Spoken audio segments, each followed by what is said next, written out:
Bonjour à toutes et à tous et bienvenue dans Débrief Pay-Per-View.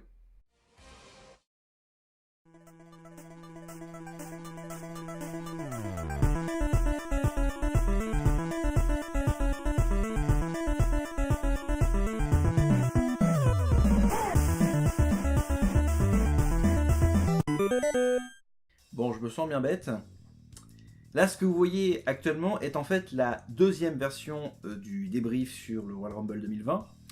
J'avais fait un premier tournage il y a quelques minutes, il y a quelques heures là, sur l'épisode.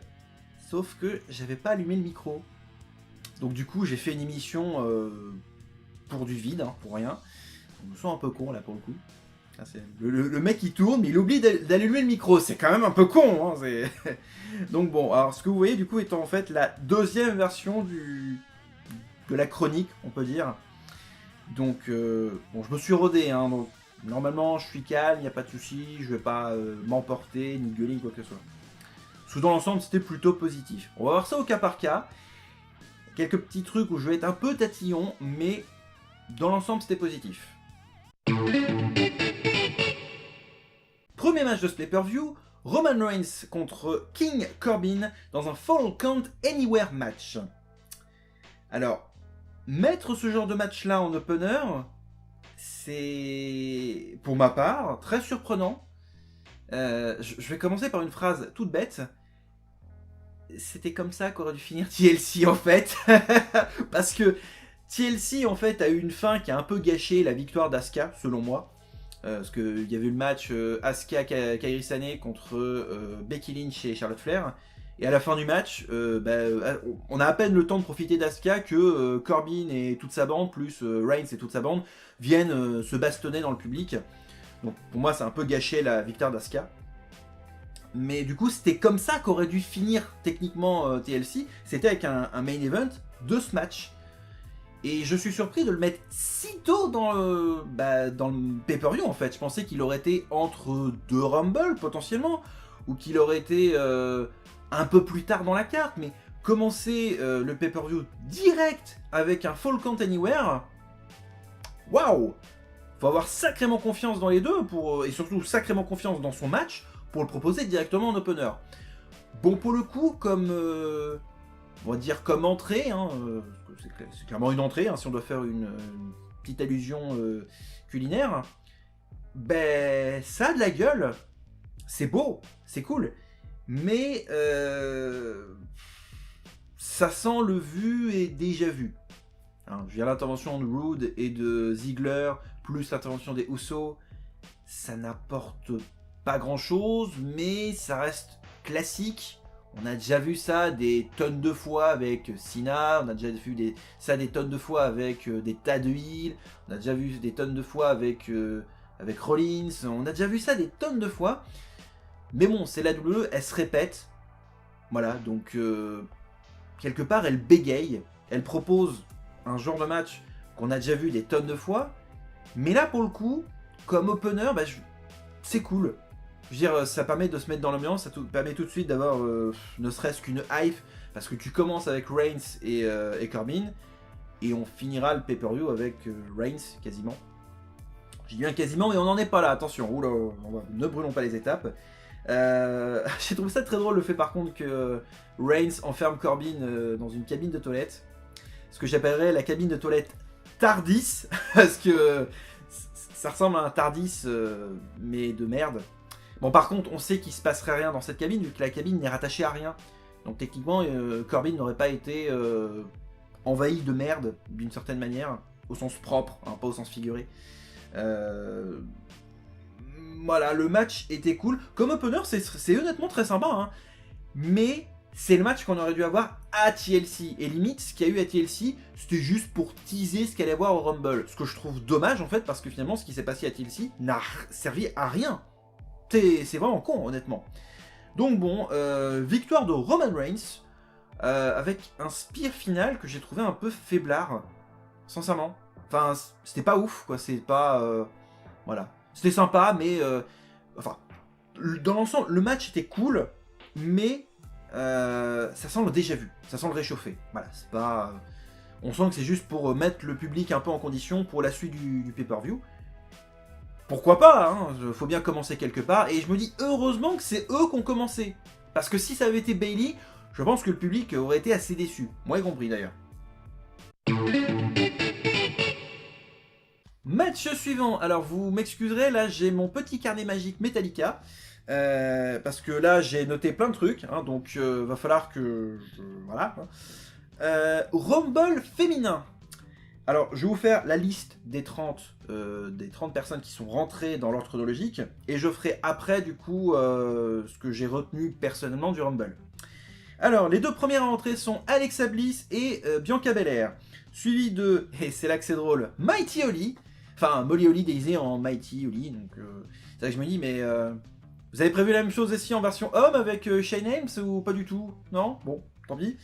Donc première guest, donc, suivi de Nikki Cross en 5, Lana, non, Nikki Cross en 4, Lana en 5, Lana qui du coup était déguisée en Captain Marvel, hein, sur sa tenue. Ça n'a servi à rien, c'est juste histoire de dire, voilà. En 6, Mercedes Martinez, qui ne doit pas être sponsorisé par AMG, comme quoi. Et là, seuls les fans de F1 peuvent comprendre la référence. En 7, Liv Morgan. En 8, Mandy Rose. En 9, Candice LeRae. En 10, Sonia Deville. En 11, Kairi Sane. En 12, Mia Yim. En 13, Dana Brooke. En 14, Tamina, qui n'aura servi à rien, littéralement. Elle est venue, elle est repartie. En 15, Dakota Kai. Alors je m'attendais à ce que Tegan Nox vienne l'emmerder. Non. On comprendra pourquoi après. En 16, Chelsea Green. Alors je l'ai vu la veille à NXT dans un segment, elle était en public. Elle me fait ni chaud ni froid. Honnêtement. En 17, Charlotte Flair, forcément. En 18, Naomi. On reviendra après sur Naomi. En 20, Beth Phoenix. Deuxième guest. En 21, Toni Storm. En 22, Kelly. Encore une autre guest. En 23, Sarah Logan. En 24, Natalia. En 25, Sia Lee. Je crois que ça se prononce comme ça. En 26, Zelina Vega. En 27, Shotzi Blackheart. En 28, Carmella. En 29, Tegan Nox. Voilà pourquoi elle ne pouvait pas intégrer par rapport à Dakota Kai. Et alors, c'est la blague parce que moi je l'avais compté en 30, mais apparemment non, ça comptait pas. Donc soit il y avait 30 ou 30. Or, soit il y en avait 31 participants. Santina Marella. Oh putain. Et là je me suis dit, oh putain, j'ai l'impression de revenir 10 ans en arrière quasiment, la génération NT1. Ah, j'étais content limite. Et en plus avec Beth Phoenix, la gueule, j'ai... Pas content. Puis après avec Natalia qui arrive, Santina, enfin Santino déguisé en... Bon, vous connaissez l'histoire. et qui s'élimine tout seul. Ok, mais j'étais alors comme un dingue quand j'ai vu le segment. J'ai fait... Ah, j'étais trop content. Enfin, c'est... Ok, le segment n'a servi à rien, mais je l'ai trouvé vachement drôle. Et puis en 30, Shayna Baszler. Qui n'aura pas servi à grand chose, mais Shayna Baszler. Mais il y avait Santina, c'était cool. Bon voilà, ok, je pop sur un truc qui sert pas à grand chose, mais c'était cool. Bon, par contre, le Cobra, c'était pas nécessaire. Mais ça n'engage que moi. Alors, qu'est-ce que j'ai souligné? Donc, Lana déguisée en Captain Marvel, donc ça je l'ai dit. Le sauvetage de Mandy Rose, une fois. Bon, c'était cool, c'était pas... honnêtement, sympa. Je l'avais pas vu venir. Bon, la deuxième fois, ça a raté.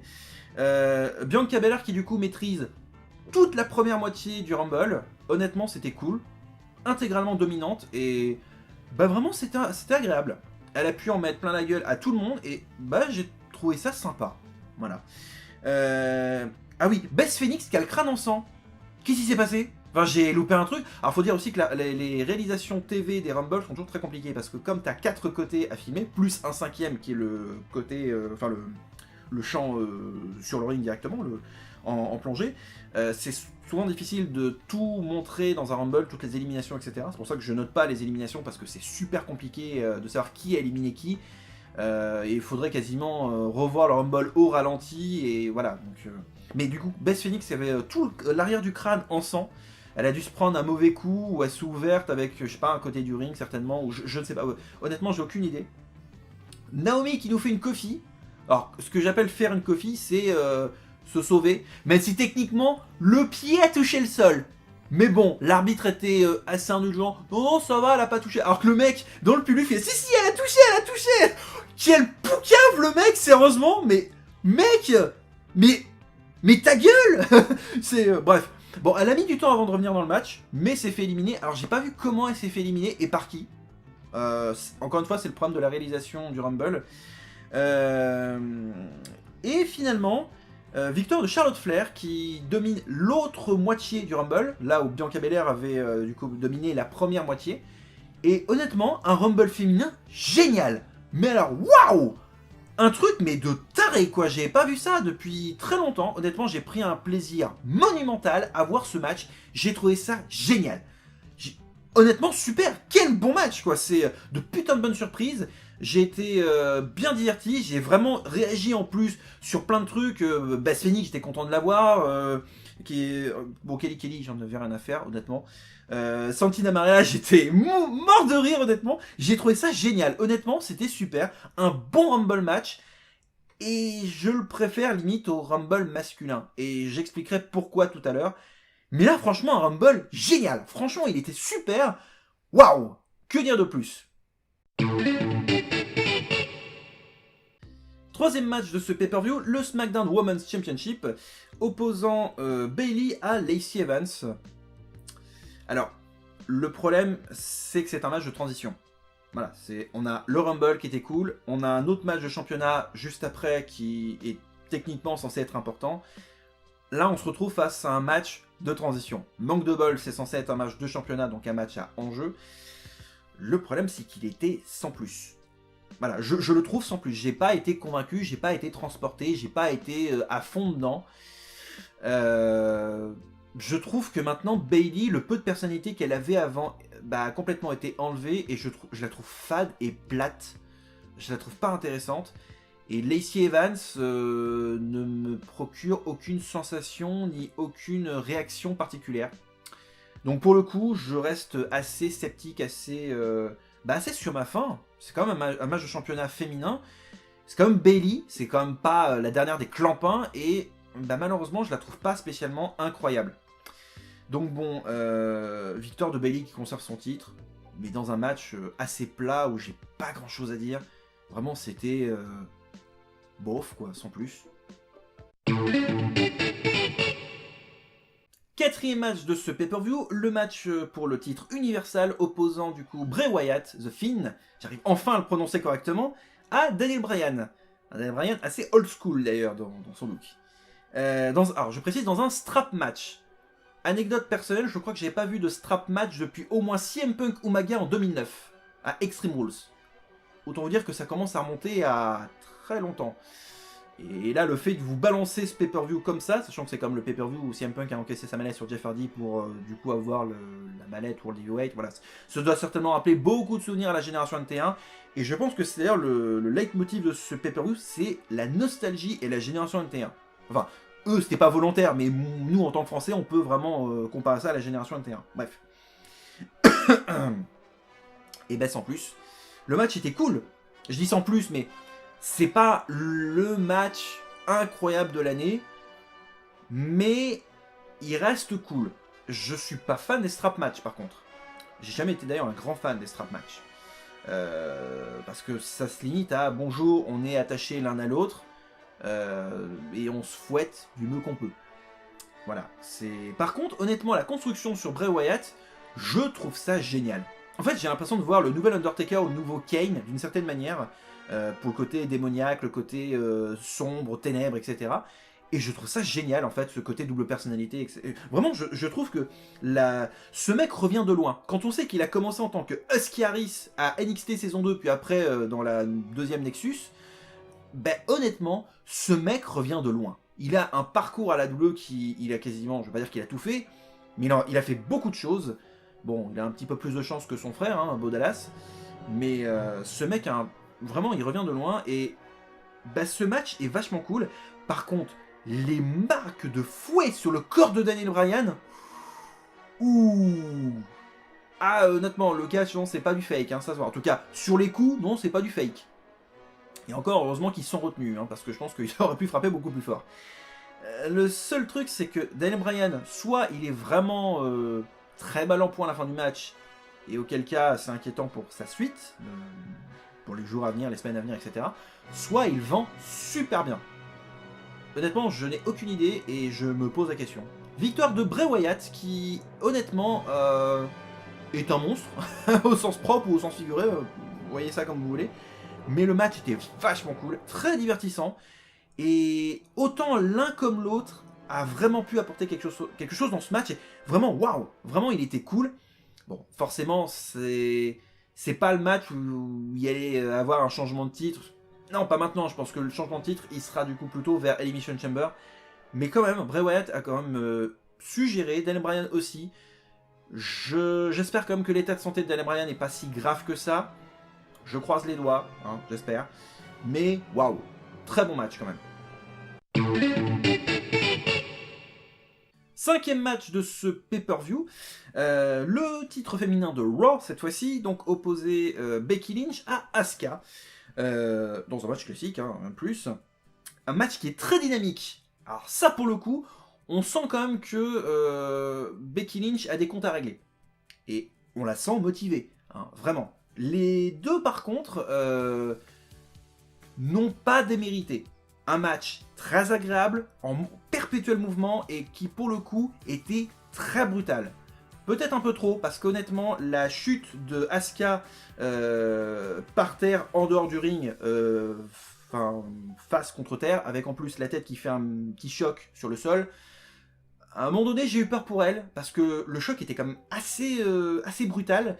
Là pour le coup, waouh, j'ai eu peur à un moment donné qu'elle soit cassée le nez ou le menton ou qu'elle se gagne le front sur le sol, parce que le choc était quand même assez violent.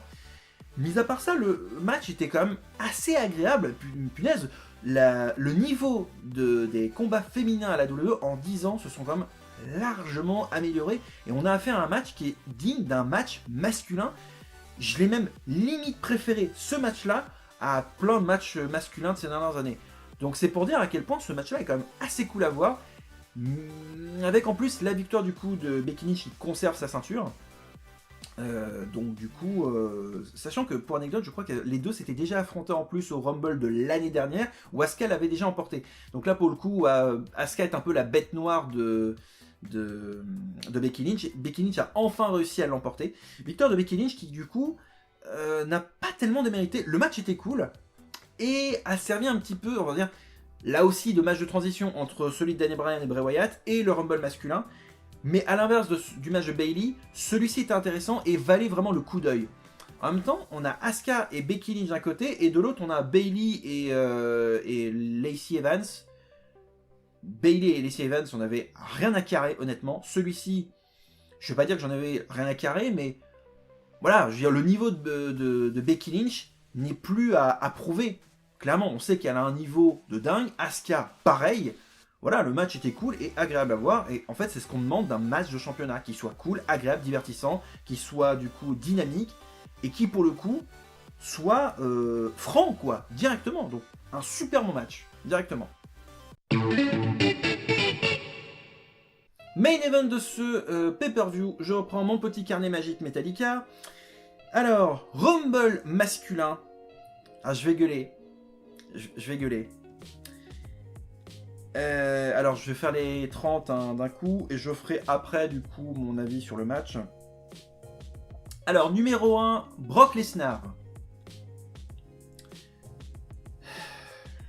N'est-ce pas ? C'est non. Après, pas tout de suite. En numéro 2, Elias. En numéro 3, Eric Rowan. En numéro 4, Bobby Roode. En numéro 5, John Morrison. En numéro 6, Kofi Kingston. En numéro 7, Rey Mysterio. En numéro 8, Biggie. En numéro 9, Cesaro. En numéro 10, Shelton Benjamin. En numéro 11, Shinsuke Nakamura. En numéro 12, premier guest, MVP. Alors il y en a qui vont dire, ouais mais John Morrison, non, John Morrison il est en contrat maintenant avec la WWE, donc c'est pas vraiment un guest. Mais MVP, lui, guest du coup. MVP qui du coup est déguisé en Black Panther. Parce que why not, hein. En numéro 13, Keith Lee. Et c'est là qu'on voit les premières fêlures sur Brock Lesnar.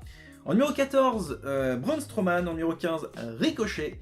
En numéro 16, Drew McIntyre. En numéro 17, The Miz.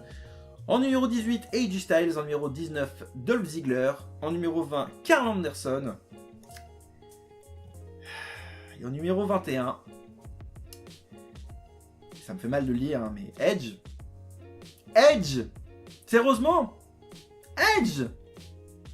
Je reviendrai après là-dessus. En numéro 22, King Corbin. En numéro 23, le plagiste, Matt Riddle. Oui, je suis désolé, on dirait un plagiste. Hein. Le mec, il arrive en sandales, en short de bain. Enfin, le mec, il s'est cru au Club Med, quoi. En numéro 24, Luke Gallows. En numéro 25, Randy Orton. En numéro 26, Roman Reigns. En numéro 27, Kevin Owens. En numéro 28, Aleister Black. En numéro 29, Samoa Joe. Et en numéro 30, Seth Rollins. Alors, MVP déguisé en Black Panther, ça, je l'ai dit. On a à peu près le même scénar, quasiment, hein, que le Rumble féminin. C'est-à-dire que vous remplacez Brock Lesnar, ou plutôt remplacez Bianca Belair par Brock Lesnar, vous remplacez Charlotte Flair par Drew McIntyre, vous avez le même scénario, le même fonctionnement, le même Rumble, quasiment. Sauf que, bon, le début n'a pas été pareil. Je vais être franc, le côté Lesnar qui plombe un tiers du Rumble, ça m'a gonflé. Juste pour péter un record. Waouh, bravo, super, t'as prouvé que t'avais des grosses couilles, super. Tu veux une médaille, tu veux un cookie? Non, ferme ta gueule. Putain, sérieusement, je suis désolé, ça m'a gonflé. Pendant un tiers du Rumble, pour moi, ça m'a gâché le Rumble. Carrément. Alors, l'élimination de Ricochet par Drew McIntyre. Oh la vache, il le balance comme une merde. Waouh. Ah, j'ai eu de la peine pour ce pauvre Ricochet, il le balançait comme un sac à patates. Oh, le pauvre. Sérieusement, mais d'une violence. Alors, forcément, je parlais de Edge tout à l'heure. Alors, bon, j'ai eu ma larme à l'œil, forcément. Je vois Edge, plus son entrée, les feux d'artifice. J'ai eu la larme à l'œil, forcément. D'un côté, je me dis, bah, j'aurais pas aimé qu'il revienne parce que pour moi, sa retraite, elle est définitive. T'es pas censé revenir après ta retraite. Bon, là, si c'est juste le temps du Rumble, pourquoi pas. Si c'est juste faire un run à la Batista, non, c'est pas une bonne idée. Par contre, Edge a pris un sacré coup de vieux, ça se voit. Il est encore bien conservé, mieux que Jericho en tout cas. Mais il a pris un sacré coup de vieux et ça se voit par contre. Et, chose intéressante, pour la génération NT1 que je représente, forcément, enfin je fais partie de la génération NT1, comme beaucoup de personnes, voir Orton et Edge on va dire, faire cause commune le temps de quelques secondes, reformer Rated RKO, oh là, le fan service, oh là là, j'étais content, qui du coup élimine Gallows et Anderson. Voilà, c'est un tag team qui en élimine un autre. Je trouve ça génial. Voilà, donc du coup, alors, un final qui du coup se finit sur Orton, Edge, Roman Reigns et Drew McIntyre, sachant que cette fois-ci c'est Orton qui se fait avoir, c'est assez rare pour être souligné, et Edge contre Roman Reigns, Spear contre Spear. Non mais c'est génial, c'est juste génial, honnêtement, un truc que moi personnellement je voulais voir depuis longtemps, mais dans mes rêves les plus fous, ou sur WWE2K, mais pas forcément en vrai. Bon, là, ils l'ont fait en vrai. Pourquoi pas? Allez, on va pas chipoter. S'il l'avait pas fait, j'aurais gueulé. Donc, j'aurais gueulé. Ouais, si, j'aurais pas forcément été satisfait. Là, pour le coup, je suis content. Voilà, ils l'ont fait. Et finalement, c'est pas Roman Reigns qui l'emporte, c'est Drew McIntyre. Alors, ça a été la surprise totale. Je l'avais pas vu venir. Honnêtement, mais alors, waouh! C'est le genre de truc sur lequel j'aurais pas parié un centime. Mais alors, quelle belle surprise! Et alors, pour le coup, s'ils nous font une rivalité Brock Lesnar-Drew McIntyre, d'ailleurs, depuis quand Drew McIntyre, il est aussi grand? Il a pris des stéroïdes ou quoi? Putain, il est tanké à ma connaissance. Il faisait la même taille que Ziggler, au pire, ou... Enfin, à l'époque, enfin, à moins qu'il a toujours été grand et que ça se voyait pas parce que c'est la caméra, enfin... Waouh, il est même plus grand que Lesnar, quasiment! Il est aussi tanké que lui! Waouh! Ah, j'étais surpris! Tant mieux! Mais tant mieux! J'aurais peut-être voulu voir aussi un Bobby Lashley contre merde, comment il s'appelle? Contre Brock Lesnar. J'aurais vraiment beaucoup aimé. Parce que les deux sont assez proches de base. Assez proches d'un point de vue technique. Hein. Enfin, l'ancien Bobby Lashley. L'actuel, je sais pas tellement. Mais je suis super content pour Drew McIntyre. Alors, donc du coup, victoire de Drew McIntyre. Je vais me permettre du coup un petit commentaire. C'est ce que j'avais promis hier dans ma vidéo sur Worlds Collide. Beaucoup se sont plaints sur les réseaux sociaux que le Rumble allait être prévisible. Moi, pour ma part, non.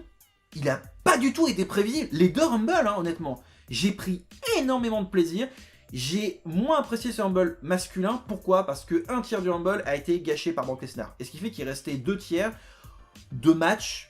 J'appelle ça un Royal Rumble à 20 en fait finalement. Parce que Lesnar en a... voilà, je suis désolé, pour moi, Lesnar a un peu pété le truc. Et il n'y avait aucun intérêt, si ce n'est teaser une rivalité potentielle entre Drew McIntyre et Brock Lesnar. Voilà, on sait que Brock Lesnar pourrait peut-être affronter du coup pour la ceinture. Voilà, c'est l'impression que ça me donne, mais voilà. Quoi. Bon, bah super, tant mieux. Donc ça veut dire que l'Elimination Chamber le mois prochain se concernera plus le titre Universal que le titre de Lesnar. Voilà, donc super. Bon, pour moi, il n'était pas spécialement prévisible sur Rumble. Pour quelle raison? Tout simplement parce que j'évite tout ce qui est groupe Facebook, page Facebook, site internet, compte Twitter, de news. J'évite tout. Et ce qui fait que le retour de Edge, ça avait été évoqué il y a quelques semaines de ça, mais je pensais pas que c'était pour le Rumble. Et finalement, MVP, j'étais pas au courant. Alors j'ai vu après le Rumble qu'il y avait apparemment une info comme quoi ils avaient testé la déco d'MVP pour le Rumble. Donc c'est pour ça que l'arène était bien cachée, etc. Mais moi j'étais pas au courant pour MVP. Et finalement, j'ai été totalement hypé par les surprises. J'étais à fond dans le match. Enfin, à fond. Sur les 2 tiers du match. Parce que sur le tiers restant, le tiers Lesnar, je m'en foutais. Et finalement, le match était sympathique. Moins bien, je trouve, que celui des femmes, qui pour moi était largement mieux, honnêtement, parce que Lesnar, tout simplement. Par contre, la surprise de Drew McIntyre est totale. Là où pour Charlotte Flair, voilà, c'était pas spécialement une surprise dans le sens où, bon, ça aurait pu être prévisible, sauf si Bianca Belair avait été en finale face à Charlotte. Là, ça aurait pu être une surprise. Mais pour le coup, non. D'ailleurs, j'étais surpris de ne pas voir Sasha Banks. Elle était où? Alors, elle est peut-être blessée, je suis peut-être pas au courant, mais elle est peut-être blessée. Mais c'est vrai que si elle n'avait pas été blessée, ou si potentiellement elle n'est pas blessée, j'en sais rien, je suis surpris de ne pas l'avoir vue au sein du Rumble, et je suis même surpris de ne pas avoir vu une Bella Twins, ou potentiellement Maryse, enfin, comme Maryse a aussi un show sur USA Network, je crois, avec le Miz. Voilà, je suis... Mais bon, je chipote, honnêtement, ça reste un Rumble, on va dire, le féminin et le masculin de très bonne qualité, mais j'ai ma préférence pour le Rumble féminin.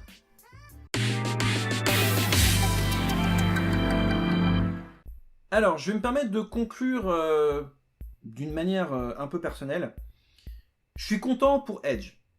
Enfin, je suis content de le revoir dans le Rumble match. J'espère juste qu'ils vont pas lui faire un run à la Batista. Parce que le problème, c'est que...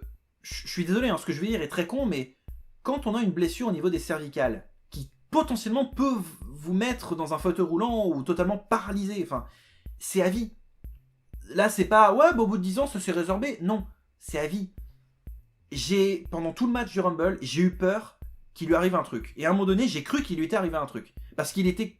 Alors, soit il joue très bien, en même temps c'est Edge, soit clairement il avait vraiment mal. Et pendant tout le match, j'ai eu peur qu'il lui arrive un truc. Réellement. J'avais cette crainte de me dire, putain, j'espère qu'il va pas lui arriver quelque chose qui va... J'avais vraiment cette peur. Et je veux dire, je devrais pas avoir cette peur, normalement. Je me dis, c'est du catch, ok, je devrais me laisser porter. Mais j'avais vraiment cette peur. Et le voir dans le dernier carré, ça m'a fait vraiment très plaisir, parce qu'il a pu affronter du coup Roman Reigns. Donc celui qui utilise le spear contre celui qui utilise le spear, ancienne génération contre nouvelle génération. J'étais très content. Mais j'avais toujours cette peur, honnêtement. Donc, je me dis, ouais, c'est bien, je le revois, mais ça m'enlèvera... J'ai l'impression que ça peut m'enlever une partie de l'impact que j'ai eu en 2011 quand il a annoncé son départ parce qu'il était blessé et que j'ai pleuré, comme beaucoup de personnes, on a beaucoup pleuré, ou versé une larme lorsqu'il a annoncé son départ alors qu'il était champion du monde en 2011. Et là, j'ai l'impression que ça enlève tout ça d'un revers de la main et je me dis, mais non! Vous aviez construit un truc énorme pour son départ en 2011 et là d'un coup il revient. Alors oui, son retour est cool, mais quand tu prends ta retraite, c'est définitif. Ne faites pas comme Ric Flair à la TNA, sérieusement, ou comme potentiellement Hogan, j'en sais rien. Ne gâchez pas ça avec un retour qui pourrait ne pas être aussi bien. Regardez Batista 2 fois et c'était pas bien. À un moment donné, il faut savoir s'arrêter à la WWE et laisser la nouvelle génération. Parce que le problème de la génération d'avant à la WWE, et ça, What Culture l'a très bien saisi, c'est que les légendes seront toujours aussi fortes, même avec l'âge. Ce qui est débile. Techniquement, au bout d'un certain temps, le corps est forcément moins fort et que la nouvelle génération peut être plus fort. Mais à la WWE, non. Les légendes seront toujours aussi fortes. Ce qui est débile. Donc j'espère juste que pour Edge, c'était que pour le Rumble et pas pour un run jusqu'à Mania. J'espère, réellement. À moins qu'il fasse un Roman Reigns contre Edge potentiellement jusqu'à Mania, je verrais pas tellement l'intérêt, mais why not? Pourquoi pas? Mais bon, voilà, dans l'ensemble, mis à part ça, le pay-per-view était cool. Si ce n'est, il y a toujours un match un peu plus faiblard que les autres, et là c'était celui de Bayley et de Lacey Evans que je n'ai pas spécialement apprécié. J'étais pas dedans, je l'ai pas trouvé incroyablement ouf. Le reste des autres matchs était vraiment très agréable, j'ai passé un excellent moment. Pour moi, c'était un des meilleurs Rumble de ces dernières années, je trouve. Que ce soit masculin, masculin avec Lesnar, non, mais féminin, il était génial, franchement. Donc, une très bonne surprise, et je dois admettre que là, pour le coup, cet événement était aussi bon, voire même un peu plus qualitatif, je trouve, que le World's Collide de hier soir. Mais après, ça n'engage que moi. Dites-moi dans les commentaires ce que vous en pensez, je serais ravi d'avoir votre avis sur l'événement, sur les matchs, etc. Les commentaires YouTube sont ci-dessous, allez-y, faites-vous plaisir, je les lirai tous dans tous les cas, donc je serai ravi de pouvoir discuter de ça avec vous. Voilà, c'est ainsi que se conclut ce débrief pay-per-view sur le Royal Rumble 2020. Merci à vous de l'avoir suivi. N'hésitez pas à mettre un pouce si cette vidéo vous a plu. N'hésitez pas à vous abonner et à mettre du coup la petite cloche pour être informé de la sortie des prochaines vidéos. On se retrouve du coup très vite pour de prochaines vidéos. D'ici là, portez-vous bien. Salut!